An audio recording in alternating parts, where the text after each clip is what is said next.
펜타곤이 발칵 뒤집혔습니다. 중동 6개국이 동시에 미국 무기를 버리겠다고 통보한 겁니다. 70년 동맹이 하루 만에 끊겼습니다. 52억짜리 미국 미사일 대신 그들이 선택한 건 한국 무기였습니다. 분노한 펜타곤은 한국 무기를 주기라는 급비 명령을 내렸습니다. 하지만 사막 한가운데서 벌어진 시연 결과는 아무도 예상하지 못한 대반전이었습니다. 28년 경력 펜타곤 평가관이 직접 목격한 충격적인 전말을 지금 공개합니다. 시작하기 전 구독과 좋아요, 그리고 대한민국 화이팅 댓글로 한국을 응원해주세요. 저는 제임스 하워드, 미국 국방부 획득기술군 수차관실 소속 방공무기 평가관입니다. 28년 동안 이 일을 해왔어요. 패트리엇, 사드, 아이비스. 미국이 만든 모든 방공 체계의 성능 평가 보고서에 제 서명이 들어가 있죠. 동맹국이 미국 무기를 도입할 때 최종 승인 보고서를 쓰는 사람이 저였습니다. 반대로 말하면 제가 빨간불을 켜면 그 무기는 수출이 막히는 거예요. 그날 아침 사무실에 도착하자마자 내선 전화가 울렸습니다. 지금 당장 올라와. 리처드 브래들리 차관보였어요. 국방획득기술군수 차관보. 펜타곤에서 무기 수출을 총괄하는 사람이죠. 그런데 이 사람의 전 직장이 어디였는지 아십니까? 레이시온이었습니다. 부사장까지 지낸 사람이에요. 이른바 회전문 인사였죠. 방산업체 임원이 정부 고위직으로 들어오고 퇴임하면 다시 방산업체로 돌아가는 겁니다. 워싱턴에선 공공연한 비밀이었어요. 엘리베이터를 타고 5층으로 올라갔습니다. 복도가 평소와 달랐어요. 사람들이 빠르게 오가고 있었습니다. 표정들이 어두웠죠. 마치 전쟁이라도 난 것 같은 분위기였어요. 브래들리의 사무실 앞에 도착했을 때 문이 이미 열려 있었습니다. 들어가자마자 그가 테이블을 쳤어요. 앉아. 브래들리의 책상 위에는 서류 뭉치가 쌓여 있었습니다. 전부 빨간색 도장이 찍힌 기밀 문서였어요. 그가 서류 한 장을 집어 제 앞에 던졌습니다. 이거 봤나? 아부다비 IDX 방산 박람회 사전 등록 현황이었어요. 한국관 면적이 전년 대비 4배로 늘어나 있었습니다. 참가 기업도 3개에서 12개로 뛰었죠. 그리고 중동 6개국 국방장관급이 전부 한국관 방문을 사전 예약해 놓은 상태였어요. 저는 고개를 끄덕였습니다. 한국 방산이 최근 좋은 성과를 내고 있는 건 알고 있습니다. 폴란드 수출도 있었고요. 브래들리가 코웃음을 쳤어요. 좋은 성과. 하워드, 눈에 뭐가 씌었나? 폴란드가 시작이었어. 지금은 중동이야. 우리 텃밭이라고. 70년 동안 피로 지킨 시장인데 한국한테 빼앗기게 생겼단 말이야. 그의 목소리가 높아졌습니다. 관자놀이에 핏줄이 돋아 있었어요. 다음 주 IDX에 내가 직접 가. 한국이 내놓는 무기 전부 평가해. 그리고 보고서를 써. 여기까지는 정상적인 업무였습니다. 하지만 그 다음 말이 문제였어요. 빨간불이야. 알겠나? 저는 그를 바라봤습니다. 빨간불. 평가 결과와 상관없이 부정적 보고서를 쓰라는 뜻이었죠. 차관보님, 평가는 객관적으로 해야 합니다. 결과를 미리 정해놓고 보고서를 쓰는 건 규정 위반입니다. 브래들리가 의자에서 일어났습니다. 창문 쪽으로 걸어가더니 등을 보인 채 말했어요. 하워드, 너 경력 몇 년이지? 28년입니다. 28년이면 연금 받을 나이 다 됐네. 연금. 좋은 거야. 매달 꼬박꼬박 나오니까. 근데 그거 알아? 징계 한 번이면 연금이 날아가. 협박이었습니다. 노골적인 협박이요. 저는 주먹을 쥐었어요. 손톱이 손바닥을 파고 들었습니다. 28년 동안 단 한 번도 거짓 보고서를 쓴 적이 없었어요. 그게 제 자존심이었죠. 하지만 동시에 생각했습니다. 한국 무기가 뭐 대단하겠어. 실전 검증도 안 된 후발주자잖아. 어차피 객관적으로 평가해도 빨간불 나올 거야. 패트리엇을 이길 수는 없으니까. 그때까지 저는 그렇게 믿고 있었습니다. 알겠습니다. 아부다비에 가서 공정하게 평가하겠습니다. 공정하게가 아니야. 빨간불이야. 브래들리가 돌아서서 저를 바라봤어요. 차가운 눈이었습니다. 빙하 같았죠. 그리고 현장에서 켈러안이 합류할 거야. 레이시온 중동 총괄 부사장이지. 그 사람이 현지 상황을 잘 알아. 잘 협력해. 켈러안이라. 스티브 켈러안. 레이시온에서 20년간 중동에 패트리엇을 팔아온 사람이었습니다. 영업의 귀재라는 별명이 있었죠. 하지만 업계에서는 다른 별명으로 더 유명했어요. 독사. 경쟁사를 물어뜯는 방식이 뱀 같다고 해서 붙은 이름이었습니다. 사무실을 나왔습니다. 복도를 걸으면서 생각했어요. 펜타곤이 이렇게까지 움직인다는 건 한국 방산이 정말 위협이 되고 있다는 뜻이었죠. 하지만 저는 여전히 확신했습니다. 미국 기술을 이길 수는 없다고요. 패트리엇은 실전에서 검증된 세계 최고의 방공 체계니까요. 그 확신이 산산조각 나기까지 정확히 5일이 걸렸습니다. 아부다비 국제공항에 내렸을 때 뜨거운 공기가 얼굴을 때렸습니다. 3월인데도 기온이 38도였어요. 활주로 위로 아지랑이가 피어올랐죠. 하지만 저를 진짜 덥게 만든 건 날씨가 아니었습니다. 공항에서 IDX 전시장까지 가는 길에 거대한 현수막이 걸려 있었어요. 아랍어와 영어로 적혀 있었습니다. IDX 특별전 차세대 방공 체계의 미래. 그 현수막 한가운데에 한국 태극기가 선명하게 박혀 있었습니다. 미국 성조기는 구석에 작게 들어가 있었죠. 택시 기사에게 물었어요. 올해 박람회는 뭐가 다릅니까? 기사가 백미러로 저를 보며 웃었습니다. 코리아요. 올해는 다 코리아예요. 우리 왕세자님도 한국관에 가신다고 하더라고요. 전시장에 도착했습니다. IDEX. 세계 최대 방산 박람회 중 하나였죠. 58개국 방산업체 1,400개가 참가하는 행사였어요. 입구에서 배지를 받고 안으로 들어섰습니다. 미국관부터 가야 했어요. 레이시온 부스에서 켈러안과 만나기로 했거든요. 그런데 미국관으로 가는 길에 한국관 앞을 지나게 됐습니다. 저는 걸음을 멈췄어요. 한국관 앞에 사람들이 줄을 서 있었습니다. 줄이라기보다는 인파였어요. 군복을 입은 중동 장교들, 양복을 입은 국방부 관계자들, 통역사들, 수행원들. 최소 350명은 되어 보였습니다. 그리고 그들의 어깨에 달린 계급장이 심상치 않았어요. 별이 보였습니다. 장군급이 수두룩했죠. 저는 눈을 비볐습니다. 한국관이 이렇게 붐비는 건 처음 봤어요. 아니, 어떤 나라 전시관이든 이 정도 인파는 본 적이 없었습니다. 한국관 입구에 큰 글씨가 걸려 있었어요. 한화디펜스 차세대 통합 방공 솔루션. 그 아래 비호복합, 천궁이 엘셈 발사대의 실물이 전시되어 있었습니다. 사람들이 장비 주위를 빙 둘러싸고 있었죠. 손으로 만져보는 사람, 사진 찍는 사람, 통역을 통해 질문을 쏟아내는 사람. 마치 신차 발표회 같았어요. 그때 누군가 제 어깨를 쳤습니다. 하워드, 오래간만이군.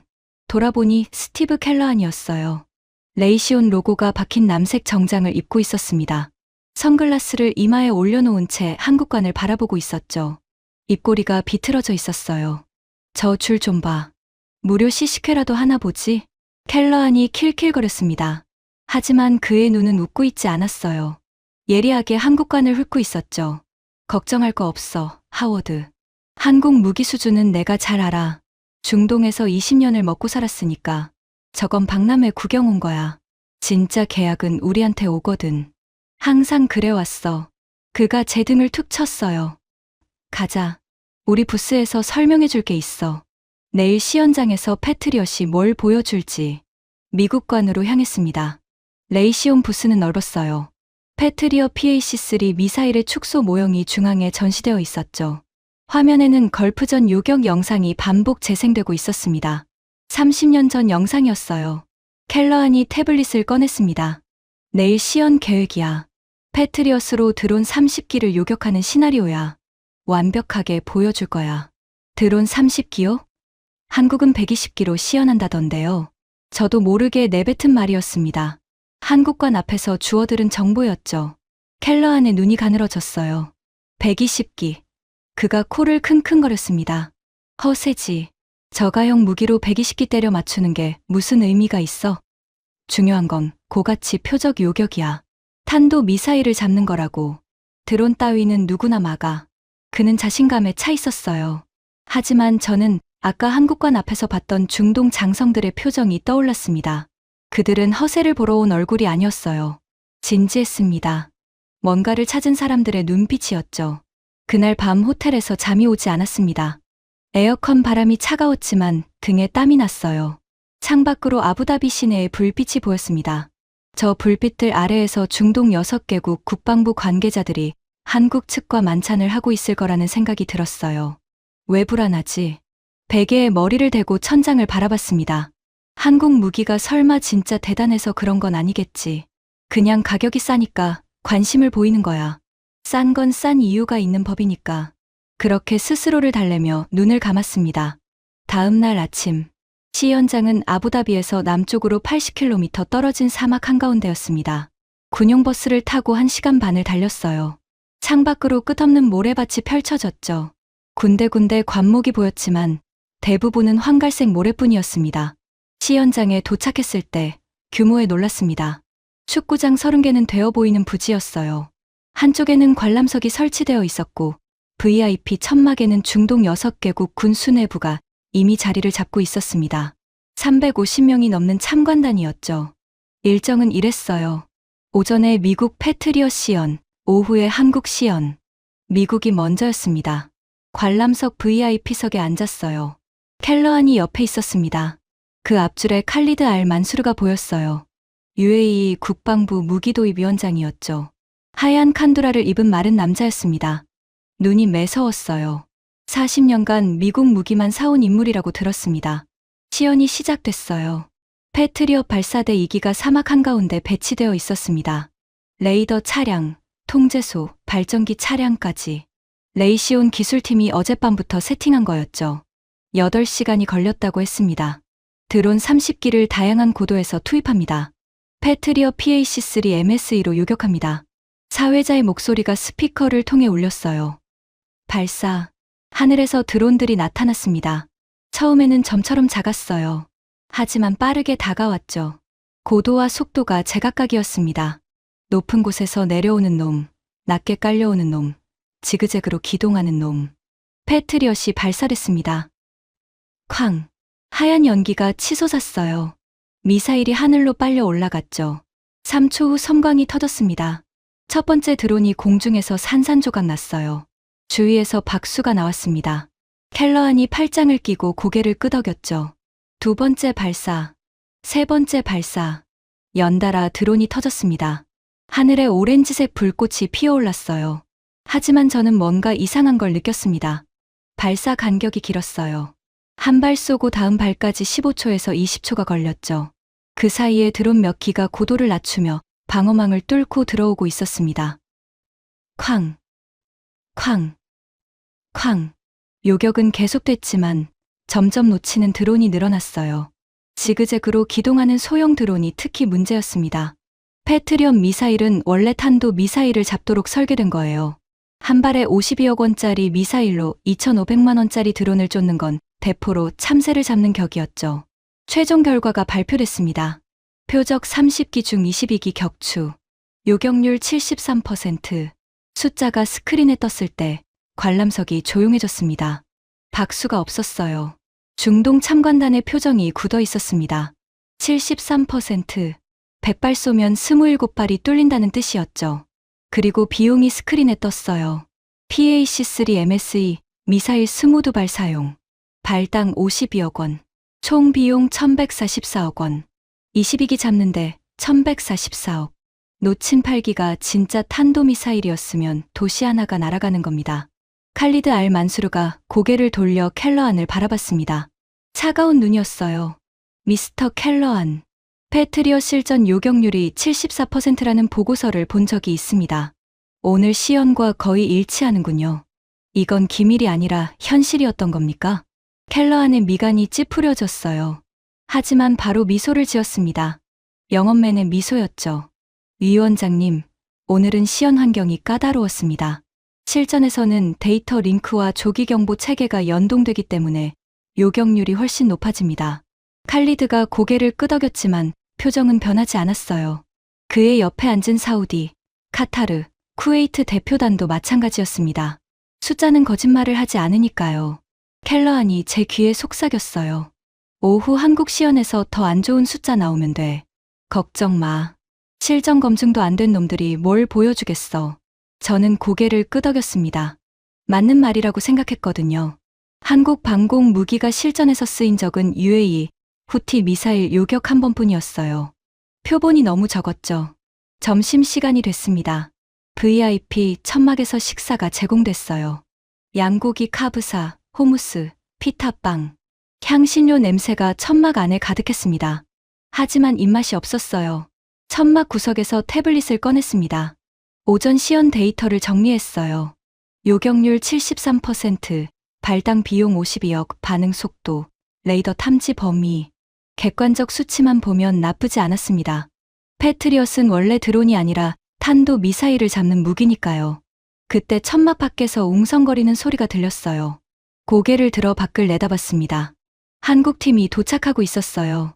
군용 트럭 8대가 먼지를 일으키며 시연장에 들어오고 있었습니다. 트럭에서 사람들이 내렸어요. 24명이었습니다. 군인이 아니라 민간인이었죠. 작업복에 안전모를 쓰고 있었어요. 등에 한화 디펜스라는 글자가 보였습니다. 저는 시계를 봤어요. 오전 11시 48분. 오후 시연은 2시였습니다. 2시간 12분 남았죠. 패트리엇은 8시간 걸렸는데 2시간으로 뭘 할 수 있겠어? 속으로 비웃었습니다. 켈러안이 옆에서 웃으며 말했죠. 봐, 시간도 모자라서 헤매겠지. 팝콘이나 준비해야겠어. 그런데 한국팀의 움직임이 이상했습니다. 뛰지 않았어요. 소리도 지르지 않았습니다. 그런데 빨랐어요. 기묘하게 빨랐습니다. 트럭에서 장비가 내려오는 동시에 누군가가 받아서 이동하고 그 사이에 다른 사람이 케이블을 연결하고 있었어요.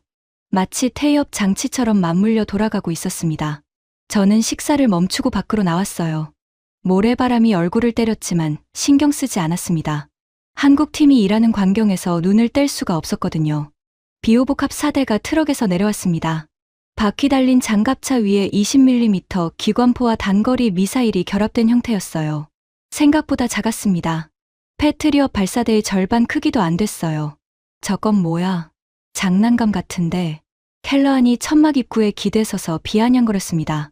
저도 솔직히 그렇게 생각했어요. 패트리엇의 거대한 발사대에 비하면 비오복합은 초라해 보였거든요. 그런데 작다는 게 곧 약하다는 뜻일까요? 그 질문은 2시간 후에 답을 얻게 됩니다. 시계를 다시 봤어요. 12시 30분. 한국팀이 작업을 시작한 지 42분이 지났습니다.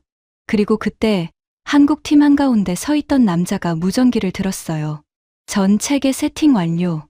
시스템 점검 시작합니다. 42분. 패트리엇이 8시간 걸린 세팅을 한국팀은 42분 만에 끝냈습니다. 저는 태블릿을 꺼내 숫자를 적었어요. 손이 살짝 떨렸습니다. 세팅 시간 패트리엇 8시간, 한국 42분. 11배 차이. 실전에서 이 숫자가 뭘 의미하는지 저는 28년 경력으로 정확히 알고 있었습니다. 적의 미사일이 날아오고 있을 때 8시간과 42분의 차이는 생존과 죽음의 차이예요. 가슴이 답답해졌습니다. 목이 말랐어요. 설마, 아직 세팅이 빠른 것뿐이야. 중요한 건 성능이지. 하지만 불안감이 뱃속에서 꿈틀거리기 시작했습니다. 오후 2시 시연이 1시간 반 앞으로 다가왔어요. 한국팀은 이미 세팅을 마치고 장비 점검을 하고 있었습니다. 그 한가운데 서 있던 남자가 보였어요. 아까 무전기를 들었던 사람이었습니다. 중키의 다부진 체격, 작업복 가슴에 이름표가 보였어요. 박준혁, 한화디펜스 수출사업팀장이라고 적혀 있었죠. 그가 장비 하나하나를 손으로 만지며 점검하고 있었습니다. 진지한 표정이었어요. 하지만 긴장한 건 아니었습니다. 마치 매일 하는 일을 하는 사람 같았어요. 그 광경을 지켜보는 중동 참관단의 눈빛이 달라져 있었습니다. 아침에 패트리엇을 볼 때와는 분명히 다른 눈빛이었어요. 기대. 그 눈에는 기대가 차오르고 있었습니다.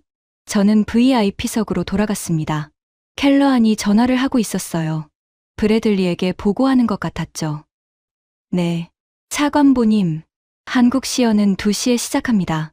걱정 마십시오. 드론 때려잡는 건 누구나 합니다. 패트리엇의 진짜 가치는 탄도 미사일 요격에 있으니까요.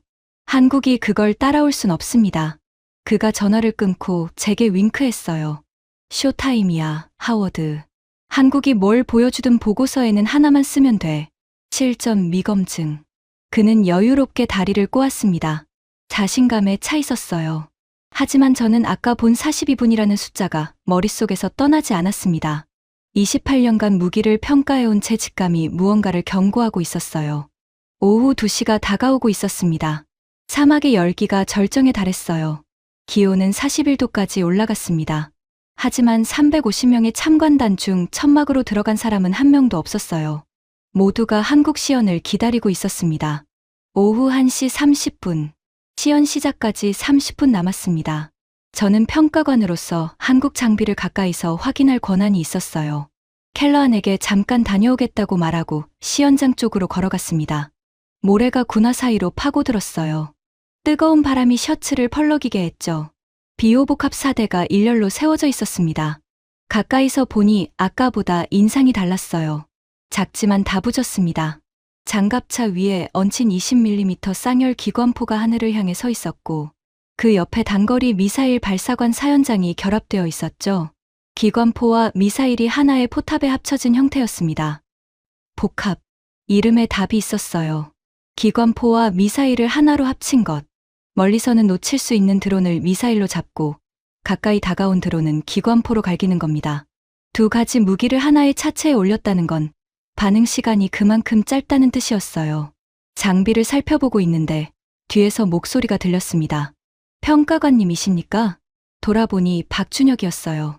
한화디펜스 수출사업팀장. 아까 42분 만에 세팅을 끝낸 그 사람이었죠. 땀에 젖은 작업복, 모래가 묻은 안전화. 하지만 눈빛은 맑았어요. 제임스 하워드입니다.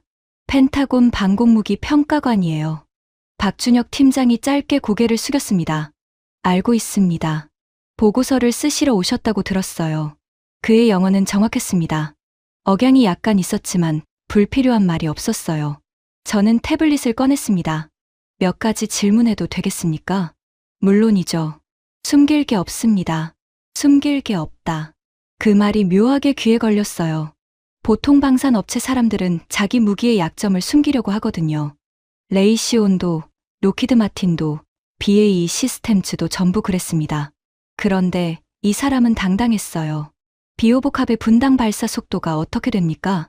20mm 기관포 기준 분당 약 900발입니다. 양문 합산 1800발이에요. 저는 숫자를 적었습니다. 1800발. 미국의 펠랭스 근접 방어 체계가 분당 4500발이었으니 숫자만 보면 낮았어요. 펠랭스보다 느리군요. 맞습니다. 하지만 펠랭스는 함정에 고정 설치하는 장비죠. 비호복합은 바퀴 달린 장갑차입니다. 어디든 이동합니다. 42분 만에 세팅하고 즉시 사격할 수 있어요. 펠랭스를 사막 한가운데 가져올 수 있습니까? 반박할 수 없었습니다. 그가 옳았어요. 이동성. 그건 패트리엇도 펠랭스도 따라올 수 없는 강점이었죠. 탄 가격은요? 일반 철갑탄 한 발에 3만 원입니다. 공중폭발탄은 발당 25만 원이에요. 저는 펜을 멈췄습니다. 3만 원. 제가 제대로 들은 건가 싶었어요. 패트리엇 미사일 한 발이 52억 원이었습니다. 3만 원이라고 하셨습니까? 네. 하나로 3만 원입니다. 52억 대 3만 원. 17만 배 차이였어요. 물론 패트리엇 미사일과 20mm 기관포탄은 용도가 다릅니다. 직접 비교는 공정하지 않죠. 하지만 요즘 중동의 최대 위협이 뭔지 아십니까? 탄도 미사일이 아니에요. 드론입니다. 이란이 만든 샤헤드 드론. 한 대에 2,500만 원짜리 자폭 드론을 수백 기씩 날려보내는 거예요. 52억짜리 미사일로 2,500만 원짜리 드론을 잡는 게 합리적입니까? 아니면 3만 원짜리 탄환으로 잡는 게 합리적입니까? 그 질문이 머릿속에서 맴돌았습니다. 박준혁이 비호복합 옆면의 패널을 열었어요. 안쪽에 전자 장비가 빼곡하게 들어차 있었습니다. 여기가 핵심입니다. EOTS, 전자광학 추적 시스템이에요. 열영상과 주간 카메라가 동시에 작동합니다. 레이더와 연동해서 표적을 자동 추적하고 사수가 방아쇠만 당기면 됩니다. 아니, 자동 사격 모드에서는 사수가 필요 없어요. 장비가 알아서 잡습니다. 저는 패널 안을 들여다봤어요. 깔끔했습니다. 케이블 정리가 완벽했고 부품 하나하나에 한글 라벨이 붙어 있었죠. 미국 방산 장비를 28년간 봐왔지만 이 정도로 정돈된 내부는 드물었어요. 한 가지 더 물어봐도 됩니까? 네. 공중폭발탄이라고 하셨는데 그게 정확히 뭡니까? 박준혁이 탄약 컨테이너를 열었습니다. 안에 두 종류의 탄환이 정렬되어 있었어요. 하나는 일반 철갑탄이었고 다른 하나는 조금 굵은 탄환이었습니다. 이겁니다. 드론에 직접 맞추는 게 아니라 드론 앞에서 먼저 터져요. 폭발하면서 파편이 사방으로 퍼집니다. 그물을 치는 겁니다. 하늘에요. 하늘에 그물을 친다. 표현이 인상적이었어요. 저는 고개를 끄덕이며 태블릿에 적었습니다. 시연해서 보여드리겠습니다. 박준혁이 태블릿을 내려다보며 짧게 말했어요. 그리고 돌아서서 팀원들에게 갔습니다. 끝이었어요. 영업 멘트도 없었고 자랑도 없었습니다. 숫자를 말하고 돌아갔을 뿐이죠. VIP석으로 돌아왔습니다. 켈러안이 제 표정을 살폈어요. 뭐 건졌어? 저는 잠시 망설였습니다. 그리고 말했어요. 세팅 시간 42분. 탄 가격 3만 원. 켈러안의 눈이 가늘어졌어요. 3만 원. 그가 킁 하고 웃었습니다. 3만 원짜리 탄알로 뭘 잡겠다는 거야? 수박을 맞춰도 안 터지겠다. 고철이 고철 가격이지. 고철. 또 그 단어였습니다. 저는 아무 말도 하지 않았어요. 하지만 가슴 한구석에서 뭔가가 꿈틀거리고 있었습니다. 불안이었는지 호기심이었는지 그때는 몰랐어요. 1시 55분. 시연 5분 전이었습니다. 오후 2시. 사막의 열기가 최고조에 달한 시간이었습니다. 시연 시작합니다. 1단계. 드론 군집 요격. 표적 120기를 순차 투입합니다. 스피커에서 사회자의 목소리가 울렸어요. 120기. 아침 패트리어 시연의 4배였습니다. 관람석에서 웅성거리는 소리가 났죠. 켈러안이 팔짱을 끼며 중얼거렸어요. 허세는 크게 부려야 제맛이지. 120기를 걸어놓고 절반도 못 잡으면 창피는 자기들 거야. 저도 속으로는 비슷하게 생각했습니다. 120기라니. 좀 무리한 거 아닌가? 그때 하늘 동쪽에서 검은 점들이 나타났습니다. 처음에는 새떼인 줄 알았어요. 하지만 새가 아니었습니다. 드론이었어요. 삼각형 날개를 단 표적 드론들이 대형을 이루며 다가오고 있었습니다. 10기, 20기, 30기. 점점 늘어났어요. 하늘 절반이 까매질 만큼 많았습니다. 120기가 한꺼번에 밀려오는 광경은 공포 그 자체였어요. 실전에서 저런 게 날아오면 병사들이 도망치고 싶을 겁니다. 표적 투입 완료. 120기 전량 진입. 비호복합 4대가 동시에 포탑을 돌렸습니다. 기관포 포신이 하늘을 향해 올라갔어요. 그리고 3초간의 침묵이 흘렀습니다. 비호복합 사격 개시. 두두두두두두두두두두두두두두두두두. 귀가 찢어지는 줄 알았습니다. 4대의 기관포가 동시에 불을 뿜었어요. 포구에서 화염이 뿜어져 나왔고 예광탄이 붉은 선을 그리며 하늘로 치솟았습니다. 4줄기 불기둥이 하늘을 향해 솟구쳤어요. 그리고 드론이 터지기 시작했습니다. 펑. 첫 번째 드론이 공중에서 산산조각 났어요. 검은 파편이 흩어졌죠. 펑. 펑. 펑펑. 처음에는 한 대씩이었습니다. 하지만 금방 연쇄 폭발이 시작됐어요.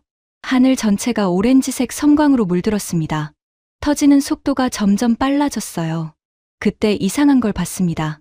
예광탄 사이사이로 다른 종류의 탄환이 섞여 있었어요. 드론에 닿기 전에 공중에서 먼저 터지는 탄환이었습니다. 폭발하면서 파편을 사방으로 뿌렸죠. 공중폭발탄이었습니다. 박준혁이 말한 그거였어요. 하늘에 그물을 치는 겁니다. 일반 탄이 직접 드론을 맞추고 공중폭발탄이 드론 앞에 파편 그물을 쳤습니다.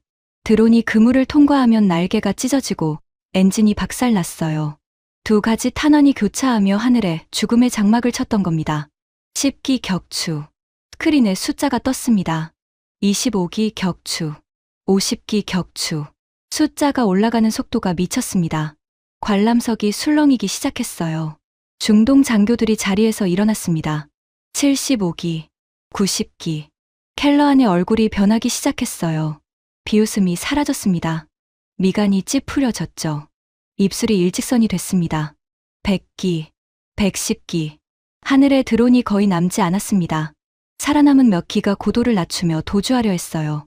비호복합의 포탑이 자동으로 추적했습니다. 기관포 각도가 내려갔어요. 바닥으로 깔리는 드론을 향해 발사됐죠. 그때 비호복합 상단에서 뭔가가 올라왔습니다. 작은 발사관이었어요.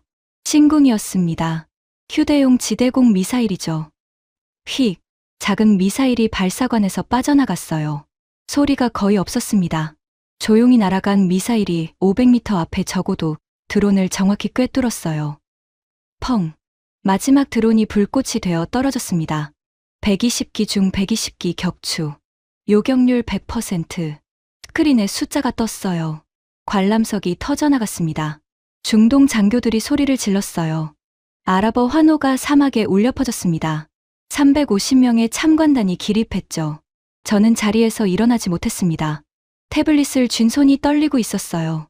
숫자를 적어야 하는데 손가락이 말을 듣지 않았습니다. 120기, 100%, 소요 시간 4분 38초, 4분 38초 만에 120기를 전부 잡은 겁니다. 그리고 비용이 스크린에 떴어요. 제 심장이 멎는 줄 알았습니다.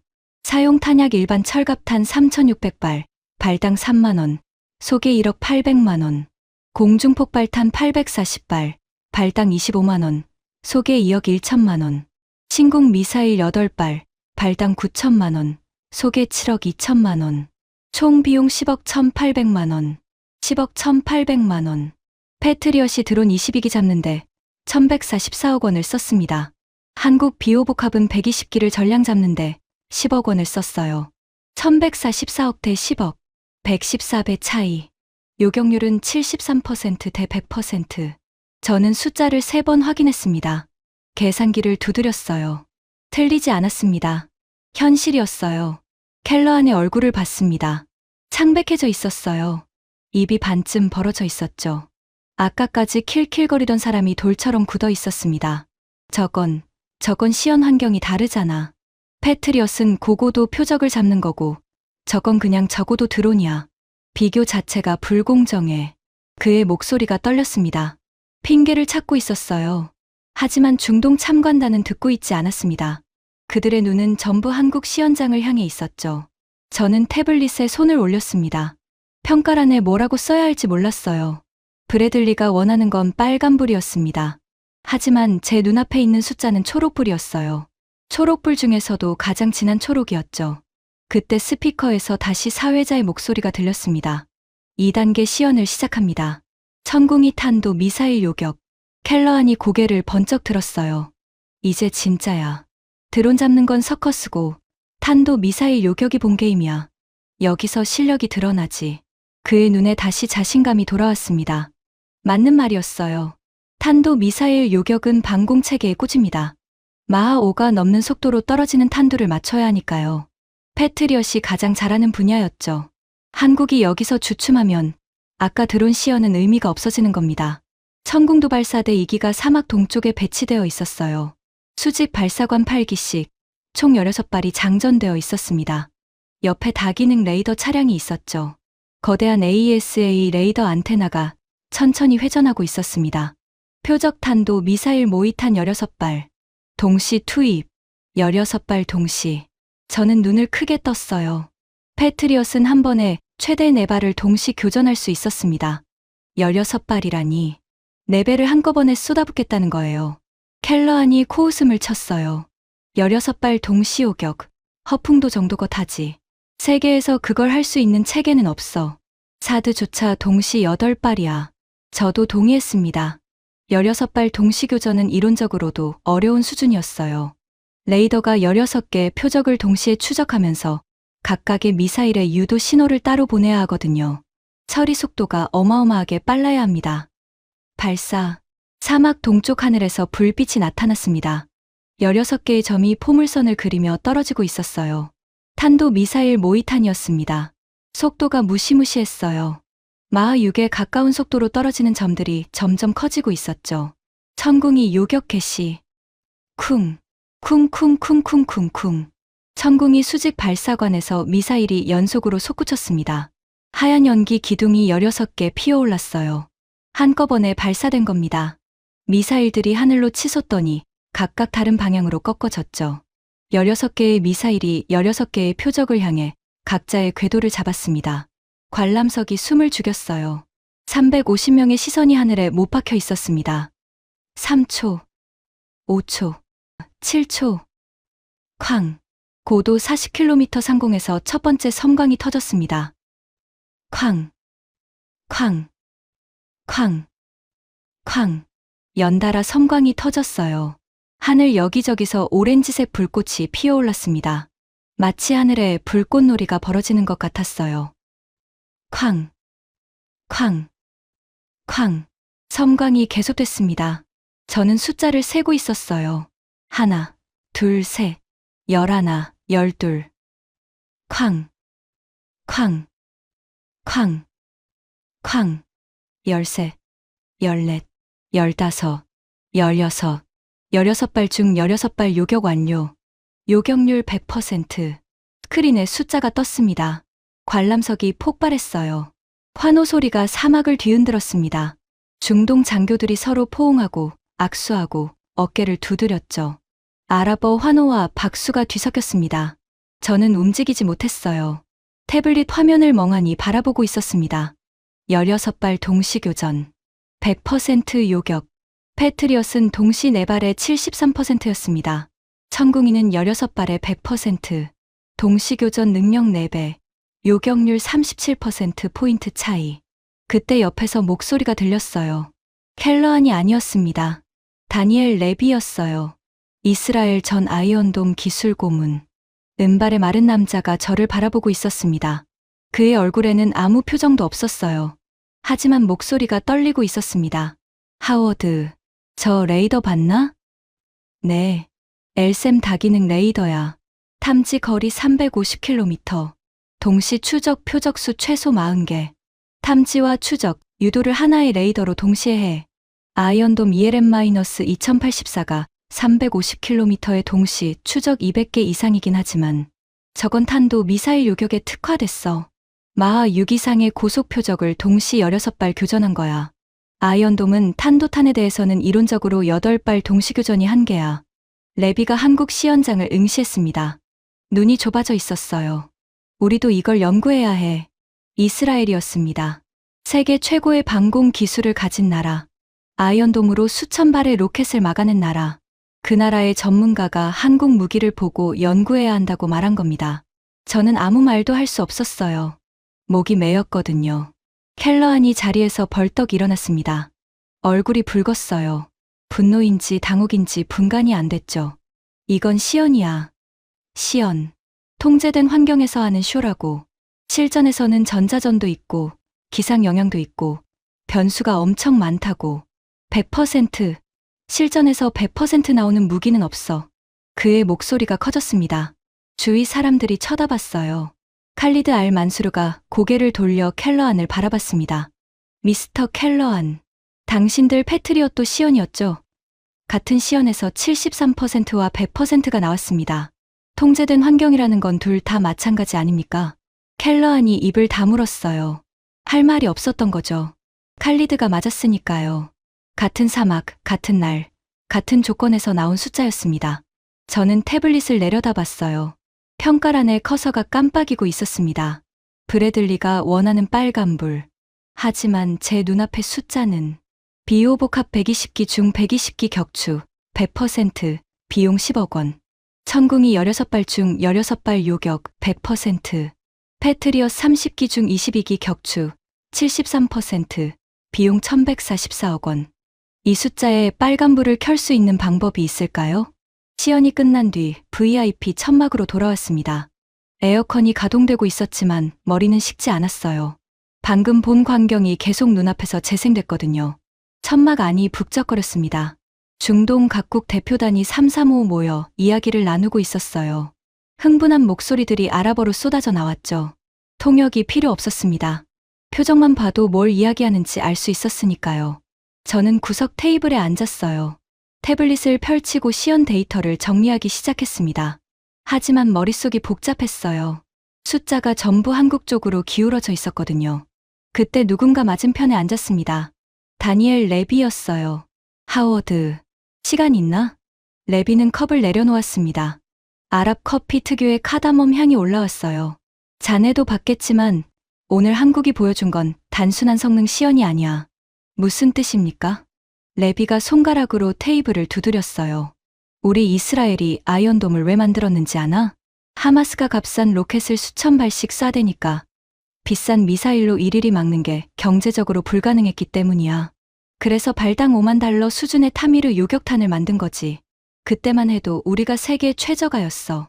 그가 고개를 저었어요. 하지만 오늘 한국이 보여준 건 차원이 달라. 기관포탄 한 발에 3만 원이라고 했지. 우리 타미르 미사일이 한 발에 약 7천만 원이야. 한국은 우리보다 2,300배 싸게 드론을 잡는 거야. 2,300배. 저는 그 숫자를 머릿속으로 굴렸어요. 레비가 목소리를 낮췄습니다. 그런데 진짜 무서운 건 가격이 아니야. 뭡니까? 통합이야. 한국은 기관포, 단거리 미사일, 중거리 미사일, 장거리 미사일을 하나의 네트워크로 묶었어.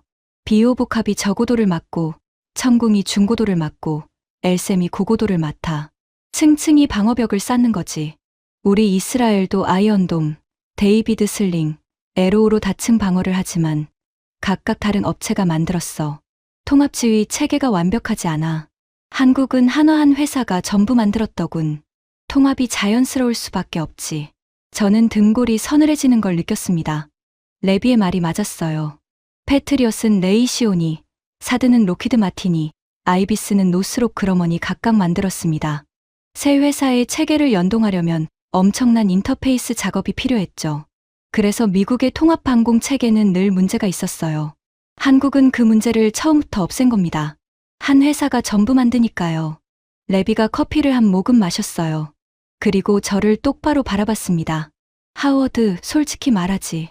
나는 30년간 방공 분야에서 일했어. 이스라엘이 세계 최고라고 믿었지. 하지만 오늘 한국이 다른 길을 보여줬어. 우리가 미사일로만 풀려고 했던 문제를 한국은 기관포와 미사일을 섞어서 풀었어.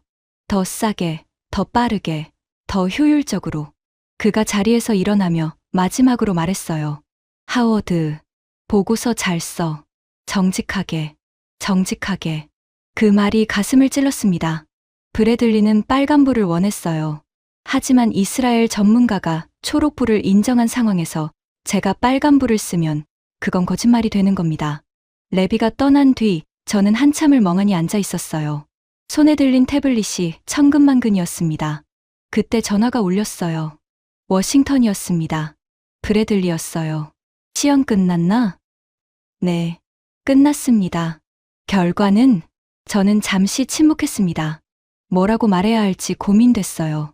비호복합 드론 120기 전량 격추, 천궁이 탄도탄 16발 전량 요격, 전부 100%입니다.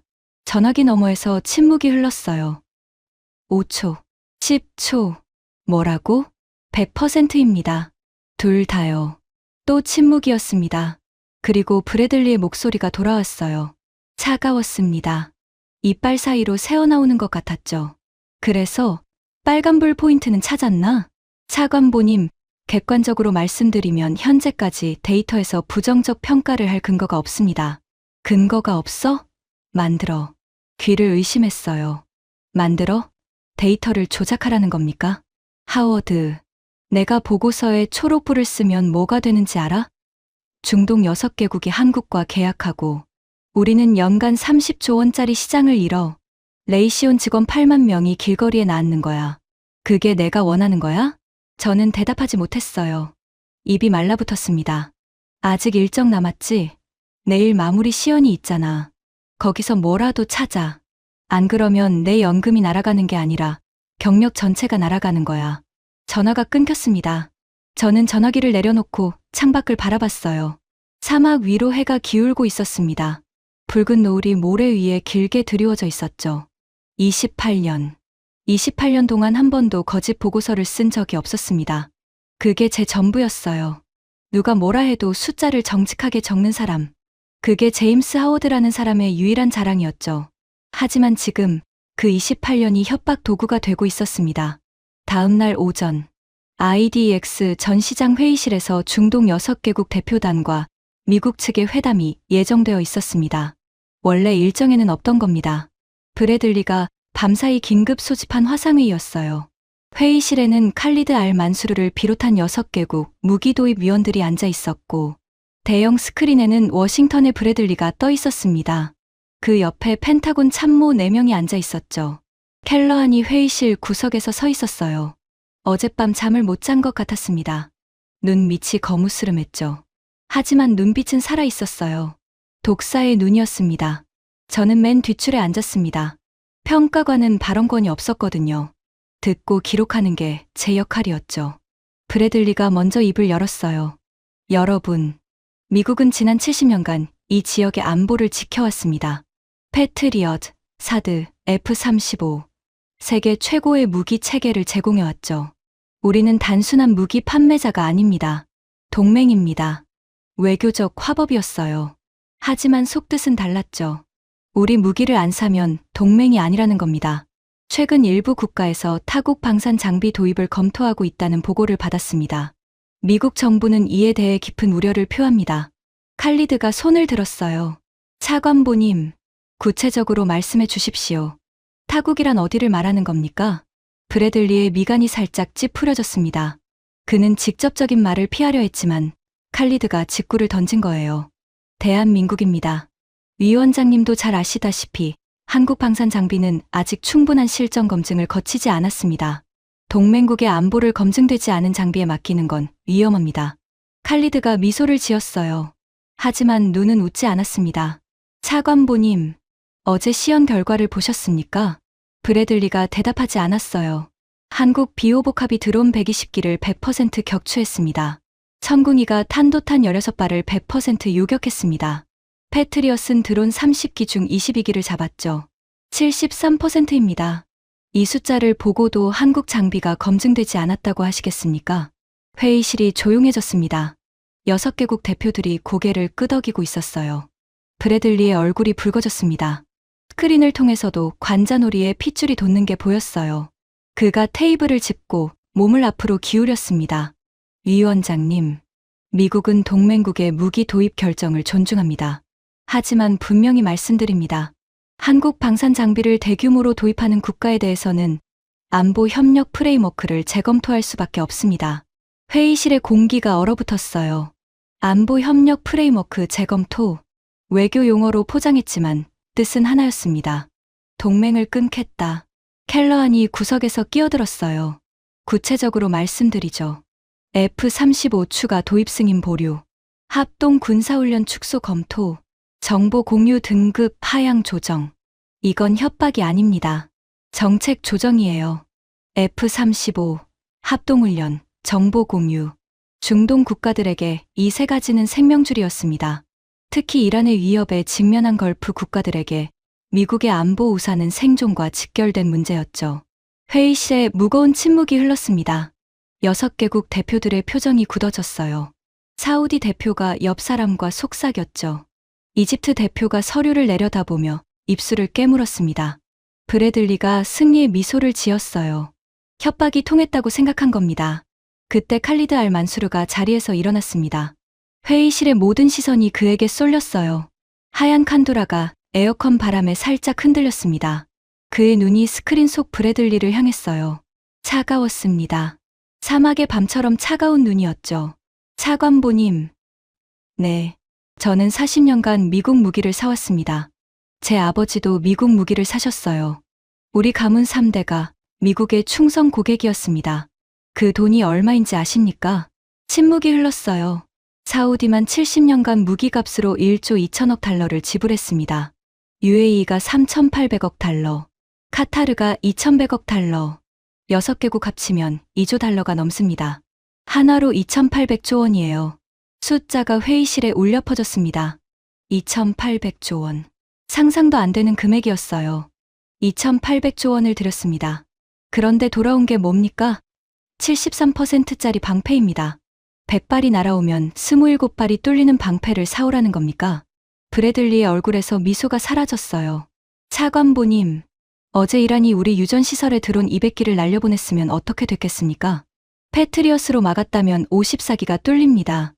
54기가 유전시설에 떨어지면 300조 원짜리 인프라가 잿더미가 돼요. 그리고 그 미사일 값으로 1조 원이 넘게 들죠. 칼리드의 목소리가 높아졌습니다. 한국 비호복합이었으면요? 200기 전량 격추에 20억 원도 안 듭니다. 300조 원을 20억으로 지킬 수 있는데 왜 1조 원을 써서 54기를 놓치는 쪽을 택해야 합니까?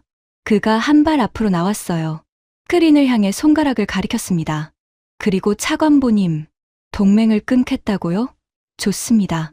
끊으십시오. 하지만 분명히 말씀드립니다. 칼리드의 눈이 번뜩였어요. 우리 군인의 목숨이 당신들 계약서보다 값싸다고 생각하십니까? 정적이 흘렀습니다. 회의실에 숨소리도 들리지 않았어요. 브래들리의 얼굴이 창백해졌습니다. 입을 열었다가 닫았어요. 할 말을 찾지 못한 거죠. 칼리드가 돌아서서 6개국 대표들을 바라봤습니다.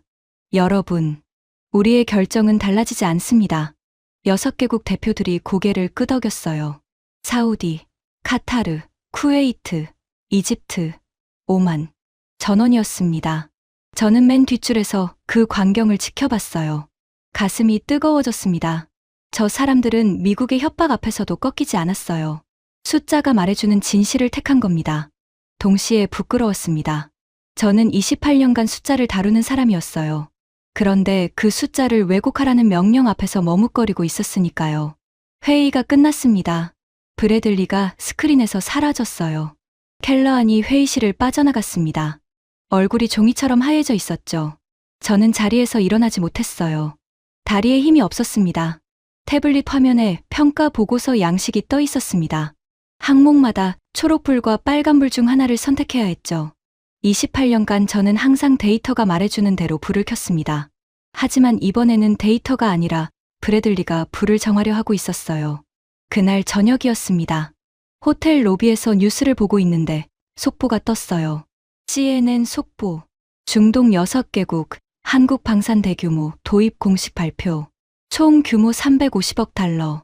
한화 약 47조 원. 47조 원. 화면에 뜬 숫자를 보고 저는 커피잔을 내려놓았습니다.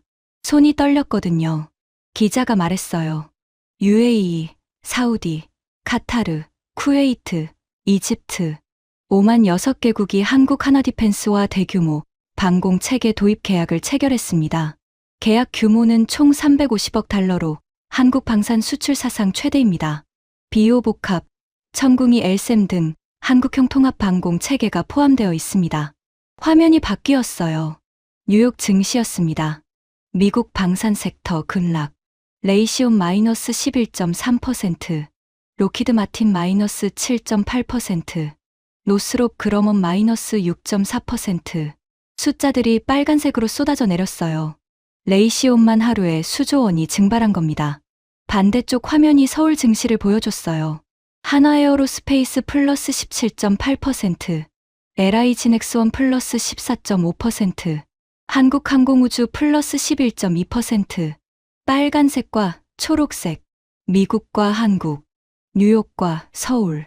화면 위에서 두 나라의 운명이 정반대로 갈리고 있었습니다. 호텔 로비의 TV 아래에 다른 투숙객들이 모여 있었어요.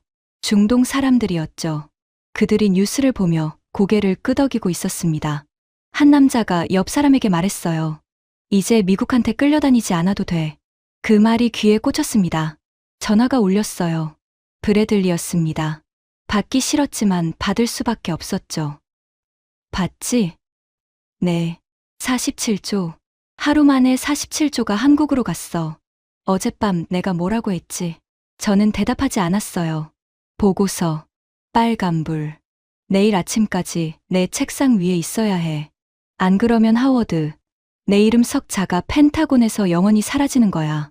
전화가 끊겼습니다. 저는 엘리베이터를 타고 방으로 올라갔어요. 문을 닫고 침대에 걸터 앉았습니다. 태블릿을 무릎 위에 올려놓았죠. 평가 보고서 양식이 화면에 떠 있었습니다. 항목 1점, 데드론 요격 성능. 빨간불. 초록불. 항목 2점, 대탄도미사일 요격 성능. 빨간불. 초록불. 항목 3점, 비용 효율성. 빨간불. 초록불. 항목 4점, 배치 신속성. 빨간불. 초록불. 항목 5점, 체계 통합성. 빨간불. 초록불. 항목 6점, 실정 검증도. 빨간불. 초록불. 6개 항목. 5개는 누가 봐도 초록불이었습니다. 마지막 실정 검증도만 논쟁의 여지가 있었죠. 한국 방공 무기의 실전 사용 기록이 제한적인 건 사실이니까요. 브래들리는 6개 전부 빨간불을 원했어요. 최소한 과반인 4개는 빨간불이어야 보고서가 부정적으로 나오는 거죠. 하지만 데이터가 말해주는 건 정반대였습니다. 저는 창밖을 바라봤어요. 아부다비의 밤이었습니다. 사막 너머로 별이 쏟아지고 있었죠. 워싱턴과는 다른 하늘이었어요. 28년 동안 저는 하나의 원칙으로 살아왔습니다. 숫자는 거짓말하지 않는다. 데이터가 말해주는 대로 쓴다. 그게 평가관 제임스 하워드의 전부였어요. 하지만 지금 그 원칙을 지키면 경력이 끝납니다.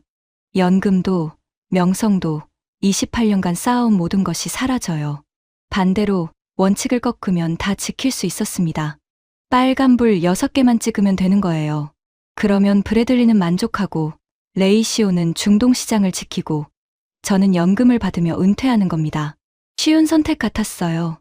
세상 누구라도 그렇게 했을 겁니다. 하지만 칼리드의 말이 계속 귓가에 맴돌았어요. 우리 군인의 목숨이 당신들 계약서보다 값싸다고 생각하십니까? 제가 빨간불을 켜면 중동 국가들은 한국 무기 도입을 재검토할 수도 있습니다. 그러면 패트리엇을 계속 쓰겠죠. 73%짜리 방패를요. 100발이 날아오면 27발이 뚫립니다. 그 27발이 유전시설에 떨어지면 수백 명이 죽어요. 제 거짓 보고서 한 장 때문에요. 손이 떨렸습니다. 태블릿 화면이 흐려졌어요. 눈이 젖어 있었습니다.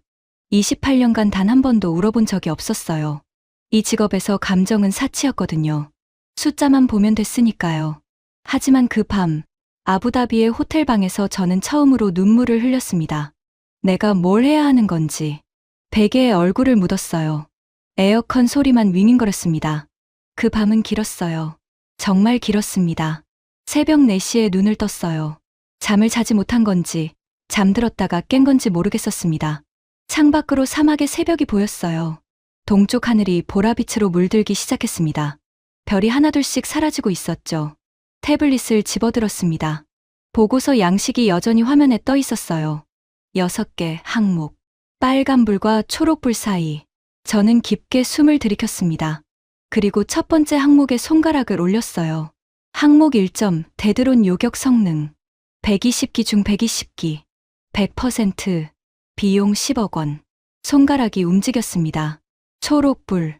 항목 2점, 대탄도 미사일 요격 성능. 16발 중 16발. 100%. 동시교전 16발. 초록불. 항목 3점, 비용 효율성. 패트리엇 대비 114배 저렴. 드론 1기당 요격 비용 800만 원 이하. 초록불. 항목 4점, 배치 신속성. 세팅 시간 42분. 패트리엇 대비 11배 빠름.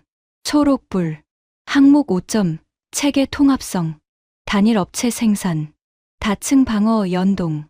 지휘 통제 완벽. 초록불. 항목 6점, 실전 검증도. 여기서 멈췄습니다. 사실만 보면 빨간불을 쓸 수 있었어요.